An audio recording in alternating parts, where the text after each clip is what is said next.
স্বামী স্ত্রী যারা আছেন তাদের কাছে আমার বিনয়ের সাথে একটা অনুরোধ, দিন দিন ডিভোর্সের হার বেড়ে যাচ্ছে, তালাক বেড়ে যাচ্ছে। এটা কখনো শোভনীয় নয় একটা পরিবারের জন্য, একটা সমাজের জন্য এটা কখনো কল্যাণকর নয়। আপনারা না হয় আলাদা হয়ে যাচ্ছেন, এই ছোট ছোট বাচ্চাগুলো কোথায় যাবে? কিছুক্ষণ মার দিকে, কিছুক্ষণ বাবার দিকে, কেউ মা হারাচ্ছে, কেউ বাবা হারাচ্ছে, কি দরকার? আরে শান্তি যদি হয় আপনাদের ভিতরেই হবে। হয়তো কোন একটা জায়গায় মিসিং ছিল, দোষ স্বামীরও আছে, দোষ স্ত্রীরও আছে, কারণ সবাই তো মানুষ, মানুষ মাত্রই তো ভুল, ভুল তো সবারই থাকে। ভুলটাকে হাইলাইট না করে প্রশংসা করতে থাকুন, না পাওয়া জিনিসের শুকরিয়া আদা করতে থাকুন, দেখবেন যে আল্লাহ পাক আপনাদের ঘরে শান্তির ব্যবস্থা করে দেবেন। ওই স্বামী স্ত্রী ভাইদের কাছে আমার একটা অনুরোধ, বোনদের কাছে অনুরোধ, স্বামীর ব্যাপারে কখনো অন্যের কাছে গিয়ে বদনাম করবেন না, স্ত্রীর ব্যাপারে কখনো 3% কাউকে বলবেন না।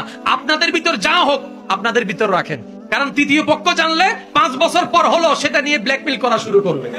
হয়তো 5 বছরের ভিতর আপনারা মিলে যাবেন, সব ঠিক হয়ে যাবে, কিন্তু ওদের সামনে আর আপনি মুখ তুলে কথা বলতে পারবেন না। তাই স্ত্রীর নামে, স্বামীর নামে কেউ কারো কাছে, মানে স্বামীর কথা স্ত্রী, স্ত্রীর কথা স্বামী, কাউকে বলবেন না। যা হবে নিজের ভিতরে হবে। আর বেশি যদি বলতে মন চাই, সিজদায় মাথাটা ঝুঁকিয়ে যায় নামাজে, রবের দরবারে চোখের পানি ফেলে ফেলে বলবেন, ওখান থেকে সব সমাধান চলে আসবে। আল্লাহ পাক আমাদের সবাইকে কবুল করুন।